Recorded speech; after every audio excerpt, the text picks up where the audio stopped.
ต่อละอ๋อ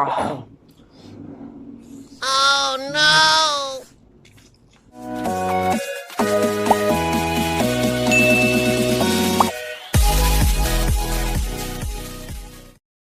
สบายดีเนาะทุกคนมื้อนี้เฮาก็สิไปถ่ายคลิปกินหมี่เผ็ดมาเลเซียนำต้อมอนุไซเนาะทุกคนแต่มื้อนี้ว่าเฮาว่าสิมาแกงต้อมอนุไซเนาะทุกคน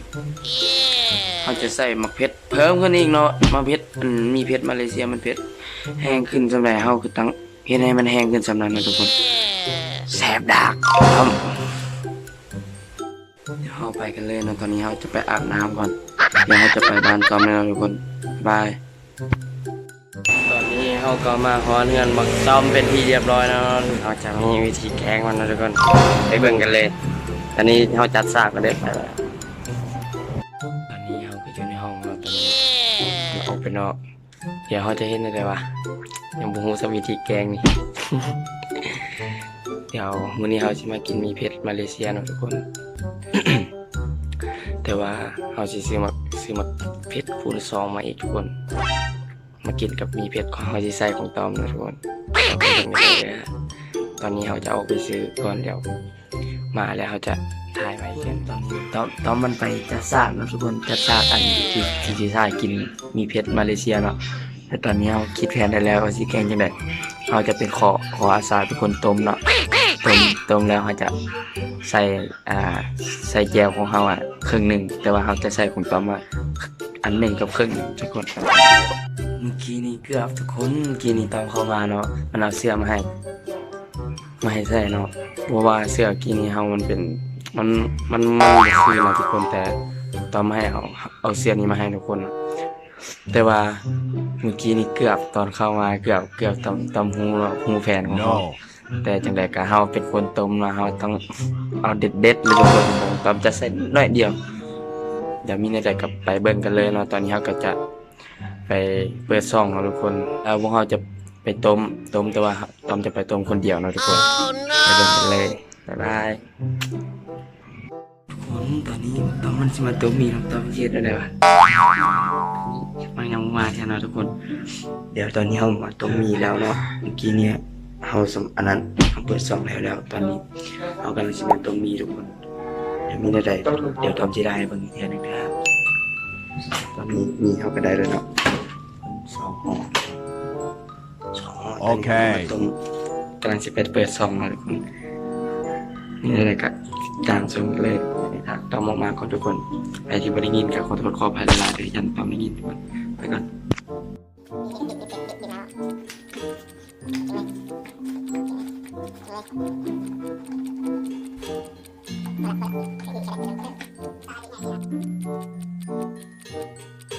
คนตอนนี้ถ้ามีอันนั้นเนาะไม่ให้มีมันอ่อนแล้วเขาจะใส่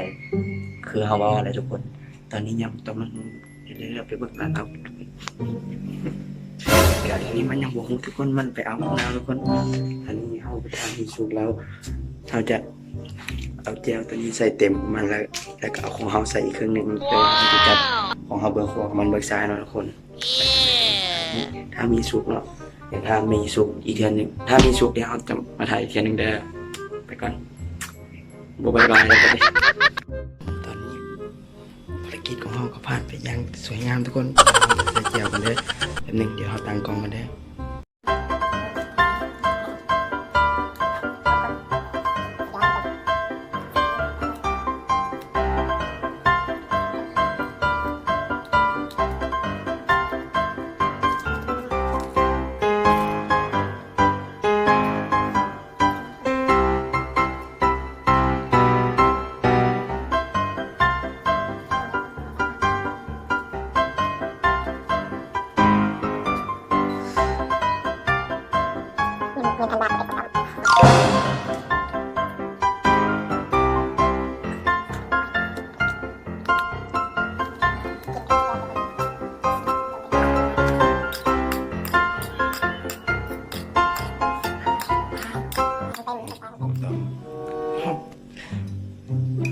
เดี๋ยวเราเอาไปเสิร์ฟกันเลยทุกคน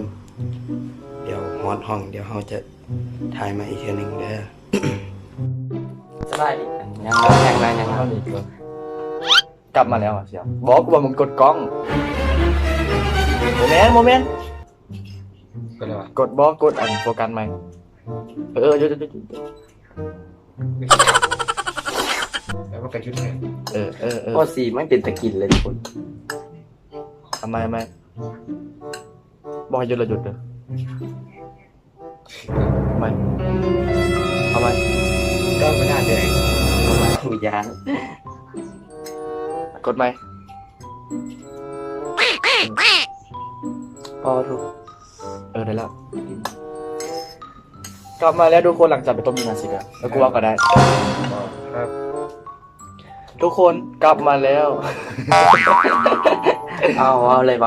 กลับมาแล้วกับการไปต้มมีการเปลี่ยนเสื้อหนึ่งเพราะว่าเมื่อกี้มันฮ้อนแฮนทุกคนเลยเปลี่ยนเสื้อแล้วก็สลับบอลนางเพราะว่าแสงมันบ่ได้เพราะว่าตั้มไปอยู่ฟันนั้นมันจะดำเมื่อกี้ตั้มดำเพราะว่าตั้มเป็นคนอยู่ดำแล้วมันให้ไปดำอีกเพราะตั้มอันนี้เป็นคนขาวแล้วกันเนาะเลยเปลี่ยนเบื้องกันแล้วก็ตั้มเปลี่ยนเสื้อมาแล้วหลังจากไปต้มมีแล้วเนาะนี่หน้าตาของมันแล้วก็สีของมัน ตายทั้งเป็น อันนี้โบเคยกินเล ทุ ย ก นะ คน เนาะ ตอนนี้เราจะมาแข่งกันเอาเงิน1,000 บาทลืม เงินเซิงว่าไห่ เงิน ไห่โอ๊ตพิษอันนี้ได้หันนะได้ 1,000 บาท ได้ 1,000 บาทไปเลยเนาะ แม่ แต่ว่าเขาจะมีซาเลนอีกเดี๋ยวทุกคนถ้าไปติดตามไปพร้อมกันเลยเด้อ ก็สิบอกว่าเป็นทาเล่นอย่างซาเล่น ทาเล่นอย่างอย่างก็เป็น ซาเลน ทาเล่นเราพี่อย่างนะต้องกดไลค์คลิปนี้กดไลค์แล้วก็กดติดตามกดกระดิ่งแล้วก็ อย่าลืมฝากคลิปส่องต้อม OMG ในเด้อทุกคน เนาะจะมีอันนี้เป็นจากคนละซองเด้อพักกันไปติดตามเนี่ยเพราะว่าตั้มก็เห็นหลายคลิปลงแล้วนะเนาะ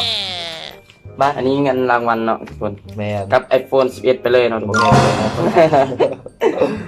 ก็เฮาสิมาเริ่มเลยบอกเริ่มกูสิกินคำนึงแล้วกูสิรีวิวกันเนาะเป็นได้เริ่มกินเลย อืม เมื่อกินอาหารแล้วพอมึงขึ้นสีจืดแค่หน่อย เมื่อไหร่ มึงก็เป็นผู้ดัง คือกูแจ็ค พอกูก็เข้มไปจืดมึงรักใครกูวะ คือบ้าเหรอคือใส่ทำกัน ว่าของมึงคือสีจางแต่ของกูคือสีเขียว ย่างของกูน้ำมันมีน้ำด้วย เนี่ยเอาเฮ็ดดอกเอาเลยเอารถกันเลย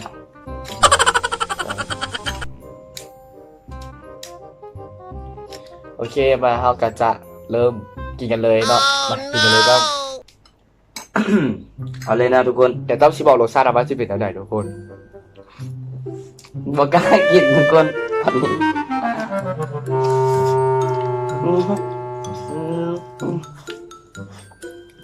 มันแบบ มันหวานๆทุกคน แมนหวาน แต่ว่าความเผ็ดมันมาค่อยๆทุกคน น้ำตาออกแล้ว มันมาค่อยๆทุกคนเบื้องหน้าสีหน้าทุกคน อันนี้มันแตกต่างกับมีเกาหลีเลยทุกคนแบบเกาหลีมันสิแบบค่อยๆเผ็ด ค่อยๆเผ็ด แต่นี่มันเผ็ดเลยอะเผ็ดทุกคนอ๋อ คำที่สอง ให้เบิร์ดปั๊มให้เบิร์ด สุดท้าย ให้เบิร์ดทุกคนให้เบิร์ด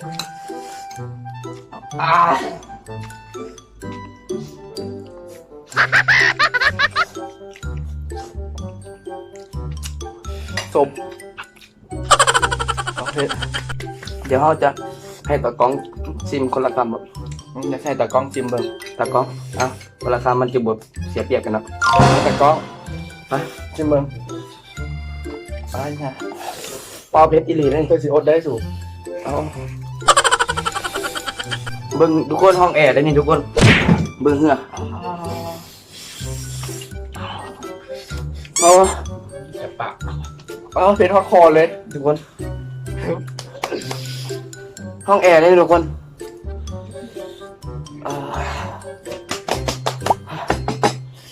หาคำที่สองมันแบบ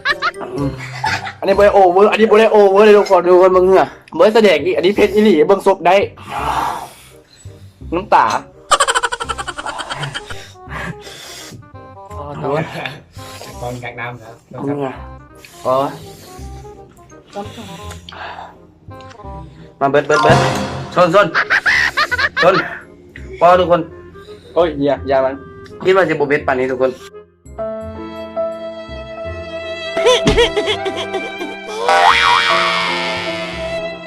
คำที่สาม กินต่อบัวอะไร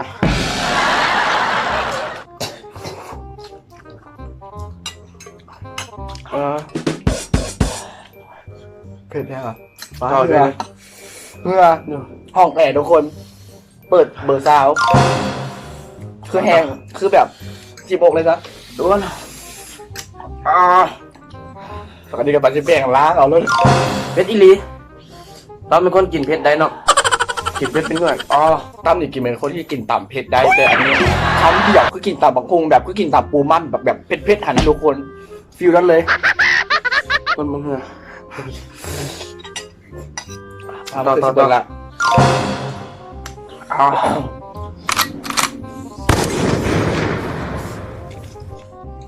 Nope.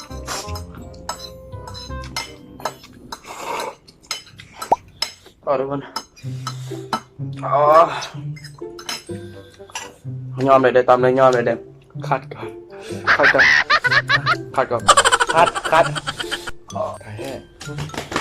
อะไร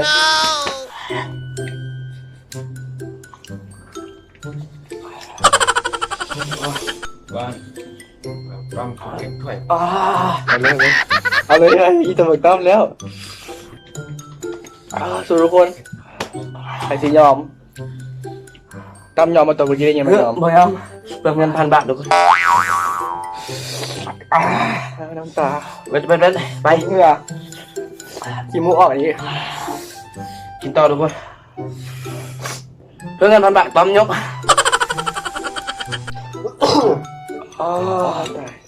ตั้ม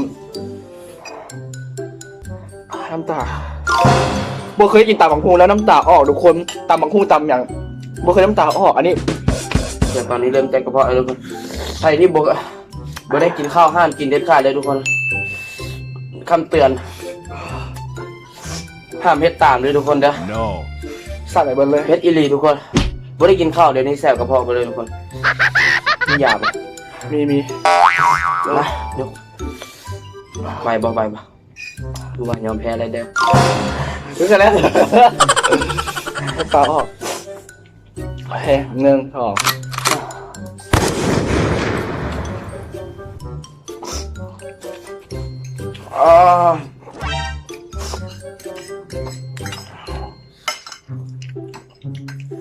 เมื่อกี้น่าจะสั่นเกเลยป่ะเมื่อกี้ยังพากันเมาส์ดีๆแล้วกินคำหนึ่งเลยปุ๊บ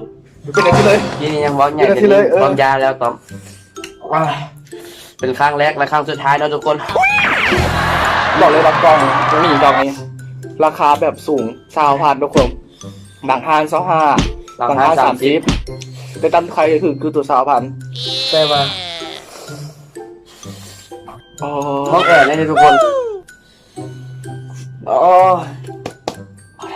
โอเค มาต่อ กินกันเบิดอ่ะ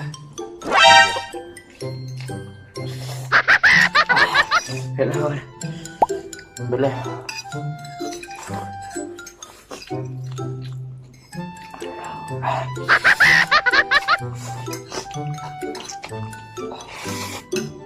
วันคำสุดท้าย Okay. คนภาคทุกคน ทำเบิดแล้วเดี๋ยวเบิดไปทีเรียบร้อยแล้วครับ1,000 บาท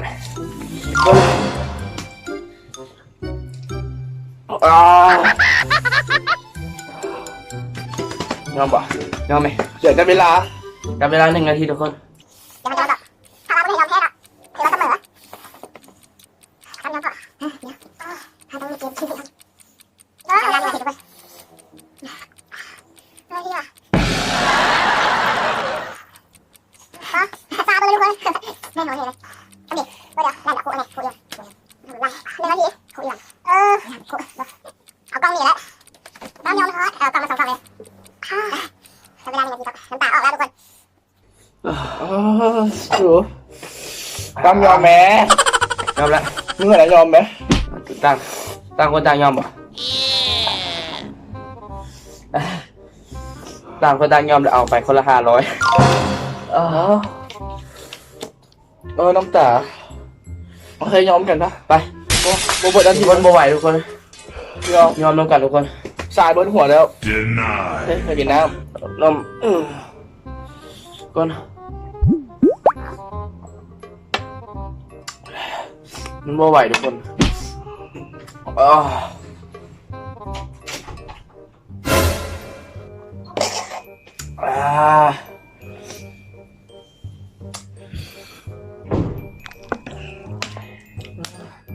เอาต้อมเตรียมน้ำมังนาวมาอันนี้น้ำมังนาวต้อม ดูได้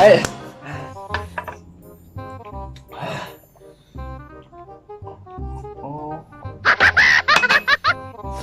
เดี๋ยวครับแป๊บหนึ่งเดี๋ยวไปสอบเพจแป๊บหนึ่งเดี๋ยวสีพามาเนี่ยสีมาบอกความมุกสีเคือนหนึ่งคัดคัดในค คำดีคัด ำคัดก่อนตัวนี้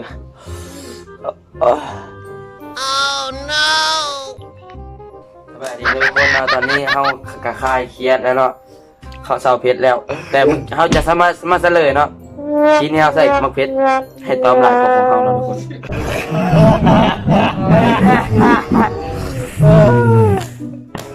ทุกคน เตะเต้า เดี๋ยวครับเลยบักตอมมันกินหลายก่อนเบิ่งสีด้วยทุกคน อันนี้ของตอมเลยอันนี้เบิ่งสีต่างกันเลยทุกคน มีหน้าว่าไงเดี๋ยววะบนนะผมพูดเลยมีน้ำไหลด้วยด้วยแบบเอามาเลยทุกคน จังไหนกะ อันนี้แมน ตอมเป็นคนแพ้เนาะตอมเป็นคนโกงตอมจังไหนตอมก็ให้ไปเลยเนาะ 1,000 บาท เราจะทำบ้าง ให้ตอมไปเลย 1,000 บาทเพราะว่าพวกเราเป็นคนอันนั้นเราแกล้งตอมเนาะทุกคนนะย่อแต่ว่าง่ายๆซะจ้ะจบคลิปเพียงเท่านี้เนาะทุกคนแล้วพอมาพบกันอีกคลิปหน้าอย่าลืมไปติดตามช่องต้อมแชนแนลเนาะทุกคนเดี๋ยวต้อมขึ้นลิงก์ให้เด้อครับจะขึ้นมาอยู่หน้านี้เลย เนาะตอนนี้ก็ขอตัวไปก่อนเจอกันคลิปหน้าของต้อมเองไปบ๊ายบาย ทุกคนอย่าลืมกดไลค์กดแชร์กด Subscribe เพื่อเป็นกำลังใจให้ต้อมเลยเด้อบ๊ายบาย